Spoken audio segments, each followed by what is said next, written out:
Salutations. My name is Arinya.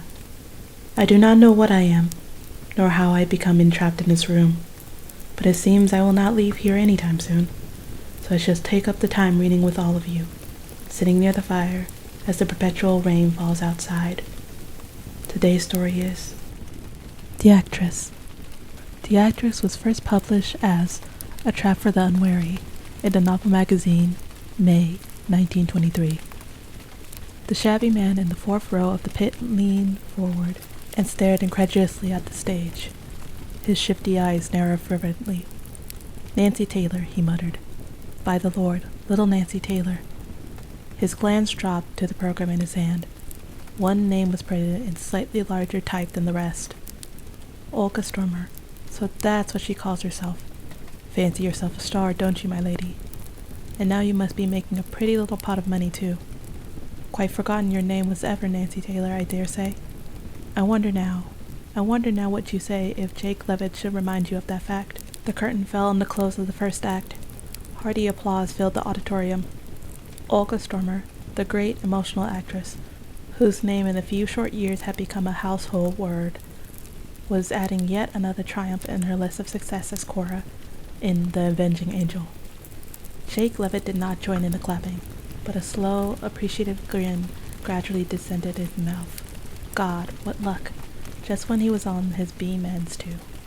She tried to bluff it out, he supposed, but she couldn't put it over on him. Properly worked, the thing was a gold mine. On the following morning, the first workings of Jake Levitt's gold mine became apparent. In her drawing room, with its red lacquer and black hangings, Olga Stormer read and reread a letter thoughtfully. Her pale face, with its exquisitely mobile features, was a little more set than usual, and every now and then the gray-green eyes under the level brows steadily investigated the middle distance, as though she contemplated the thread behind rather than the actual words of the letter. In that wonderful voice of hers, which could throb with emotion or be as clear-cut as the click of a typewriter, Olga called, "Miss Jones." A neat young woman with spectacles, a shorthand pad, and a pencil clasped in her hand, hastened from an adjoining room. "Ring up Mr. Donaham, please, and ask him to come round immediately." Sin Donaham, Olga Stormer's manager, entered the room with the usual apprehension of a man whose life it is to deal with and overcome the vagaries of the artistic feminine, to coax, to smooth, to bully, one at a time, or all together. Such was his daily routine. To his relief, Olga appeared calm and composed, and merely flicked a note across the table to him. "Read that." The letter was scrawled in an illiterate hand, on cheap paper.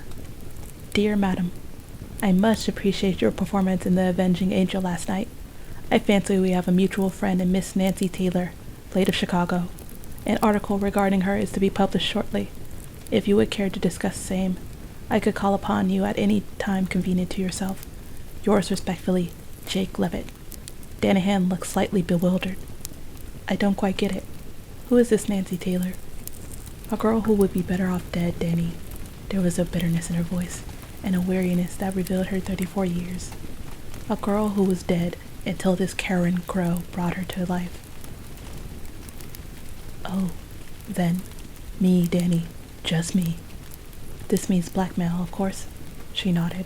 "Of course, and by a man who knows the art thoroughly." Danahan frowned, considering the matter. Olga, her cheek pillowed on a long, slender hand, watched him with unfathomable eyes. "What about bluff? Deny everything. He can't be sure that he hasn't been misled by a chance resemblance." Olga shook her head.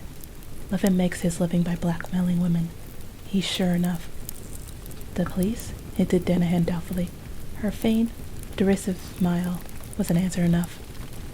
Beneath her self-control, though he did not guess it, was the impatience of a keen brain watching a slower brain laboriously cover the ground it had already traversed in a flash. "Don't you think it might be wise for you to say something yourself to Sir Richard? That would partially spike his guns." The actress' engagement to Sir Richard Everett, MP, had been announced a few weeks previously. "I told Richard everything when he asked me to marry him." "My word, that was clever of you," said Danahan admiringly. Olga smiled a little. It wasn't cleverness, Danny dear. You wouldn't understand. All the same, if this man Levitt does what he threatens, my number is up, and incidentally, Richard's parliamentary career goes smash too. No, as far as I can see, there is only two things to do. Well, to pay, and that of course is endless, or to disappear. Start again. The wariness was again very apparent in her voice. It isn't even as though I'd done anything I regretted. I was a half-starved little gutter wraith, Danny, striving to keep straight. I shot a man, a beast of a man, who deserved to be shot. The circumstances under which I have killed him were in such no jury on earth would have convicted me. I know that now. But at the time, I was only a frightened kid, and I ran. Danahan nodded. I suppose, he said doubtfully, there's nothing against this man Levitt we could get a hold of? Olga shook her head. Very unlikely. He's too much of a coward to go in for the evil doing. The sound of her own words seemed to strike her. A coward. I wonder if we couldn't work on that in some way. If Sir Richard were to see him and frighten him, suggested Danahan. Richard is too fine of an instrument. You can't handle that sort of man with gloves on. Well, let me see him. Forgive me, Danny, but I don't think you're subtle enough. Something between gloves and bare fists is needed. Let us say mittens. That means a woman. Yes, rather fancy a woman might do a trick. A woman with a certain amount of finesse, but who knows the baser side of life from bitter experience. Olga Stormer, for instance. Don't talk to me. I've got a plan coming. She leaned forward, burying her face in her hand. She lifted it suddenly. What's the name of that girl who wants to understudy me? Margaret Ryan, isn't it? The girl with the hair like mine? Her hair's all right, admitted Danahan grudgingly. His eyes rested on the bronze gold coil surrounding Olga's head. It's just like yours, as you say. But she's no good any other way. I was gonna sack her next week. If all goes well, he'll probably have to let her understudy Cora. She smothered his protest with a wave of her hand. Danny, answer me one question honestly. Do you think I can act? Really act, I mean. Or am I just an attractive woman who trails around in pretty dresses? Act? My God, Olga. There's been nobody like you since Duncy. Then, if Levitt is really a coward, as I expect, the thing will come off. No, I'm not going to tell you about it. I want you to get a hold of the Ryan girl. Tell her I'm interested in her and want to see her dine here tomorrow night. She'll come fast enough. I should say she would. The other thing I want is some good, strong knockout drops. Something that will put anyone out of action for an hour or two, but leave them none the worse the next day. Danahan grinned. I can't guarantee our friend won't have a headache, but there will be no permanent damage done. Good. Run away now, Danny, and leave the rest to me. She raises her voice. Miss Jones. The spectacled young woman appeared with her usual alacrity. Take down this, please. Walking slowly up and down, Olga dictated the day's correspondence. The one answer she wrote with her own hand. Jake Levitt, in his dingy room, grinned as he tore the expected envelope. Dear Sir, I cannot recall the lady whom you speak of, but I meet so many people that my memory is necessarily uncertain. I am always pleased to help any fellow actress, and shall be home if you will call this evening at 9 o'clock. Yours faithfully, Olga Stormer. Levitt nodded appreciatively. Clever note. She admitted nothing. Nevertheless, she was willing to treat. The gold mine was developing. At 9 o'clock precisely, Levitt stood outside the door of the actress's flat and pressed the bell. No one answered the summons, and he was about to press it again when he realized that the door was not latched. He pushed the door open and entered the hall. To his right was an open door leading to a brilliantly light room, a room decorated in scarlet and black. Levitt walked in. On the table, under the lamp, lay a sheet of paper on which were written words. Please wait until I return. Oh, Stormer. Levitt sat down and waited. In spite of himself, feeling uneasiness was stealing over him. The flat was so very quiet. There was something eerie about the silence. Nothing wrong, of course. How could there be? But the room was so deadly quiet. And yet, quiet as it was, He had the preposterous, uncomfortable notion that he wasn't alone in it. Absurd. He wiped the perspiration from his brow. And still, the impression grew stronger. He wasn't alone. With a muttered oath, he sprang up and began to pace up and down. In a minute, the woman returned, and then he stopped dead with a muffled cry. From beneath the black velvet hangings that draped the window, a hand protruded. He stooped and touched it, cold, horribly cold, a dead hand. With a cry, he flung back the curtains. A woman was lying there, one arm flung wide, the other doubled under her as she laid face downwards, her golden bronze hair lying in disheveled masses on her neck. Olga Stormer. Tremblingly, his fingers sought the icy coldness of the wrist and felt for a pulse.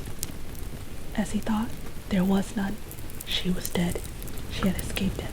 Then, by taking the simplest way out. Suddenly, his eyes were arrested by two ends of the red cord finished in fantastic tassels, and half hidden by masses of her hair. He touched them gingerly. The head sagged as he did so, and he caught a glimpse of a horrible purple face. He sprang back with a cry, his head whirling. There was something here he did not understand. His brief glimpse of a face, disfigured as it was, had shown him one thing. This was murder, not suicide. The woman had been strangled, and she was not Olga Stormer. Ah! What was that? A sound behind him. He wheeled round and looked straight into the terrified eyes of a maidservant crouching against the wall. Her face was as white as the cap and apron she wore, but he did not understand the fascinated horror in her eyes until she half-breathed words enlightened him to the peril in which he stood. "Oh my God, you killed her." Then he did not quite realize. He replied, No. She was dead when I found her. I saw you do it. You pulled the cord and strangled her. I heard the gurgling cry she gave." The sweat broke out upon his brow in earnest. His mind went rapidly over his actions of the previous few minutes. She must have just come in as he had the two ends of the cords in his hands. She had seen the sagging head and had taken his own cry as coming from the victim. He stared at her helplessly. There was no doubt what he saw in her face: terror and stupidity. She would tell the police she had seen the crime committed, and no cross-examination would shake her. He was sure of that. She would swear away his life with the unshakable conviction that she was speaking the truth. What a horrible, unforeseen chain of circumstances. Stop. Was it unforeseen? Was there some devilry here? On an impulse, he said, eyeing her narrowly. "That's not your mistress, you know." Her answer, given mechanically, threw a light upon the situation. "No, it's her actress friend, if you can call them friends, seeing that they just fought like cat and dog. They were at it tonight, hammer and tongs. A trap, he saw it now. Where's your mistress? Went out 10 minutes ago. A trap, and he walked into it like a lamb. A clever devil, this Olga Stormer. She had rid herself of a rival, and he was to suffer for the deed. Murder. My God, they hang a man for murder. And he was innocent. Innocent. A stealthy rustle recalled him. The little maid was sliding towards the door. Her wits were beginning to work again. Her eyes wavered to the telephone, then back to the door. At all costs he must silence her. It was the only way. As well hang for the real crime as a fictitious one. She had no weapon, neither had he, but he had his hands. Then his art gave a leap. On the table beside her, almost under her hand, lay a small, jeweled revolver. If he could reach it first. Instinct, or his eyes, warned her. She caught it up as he sprang and held it pointed at his breast. Awkwardly as she held it, her finger was on the trigger, and she could hardly miss him at that distance. He'd stop dead. A revolver belonging to a woman like Olga Stormer would be pretty sure to be loaded. But there was one thing. She was no longer directly between him and the door. So as long as he did not attack her, she might not have the nerve to shoot. Anyway, he must risk it. Zigzagging, he ran for the door, through the hallway, and out through the outer door, banging it behind him. He heard her voice, faint and shaking, calling, "Please, murder!"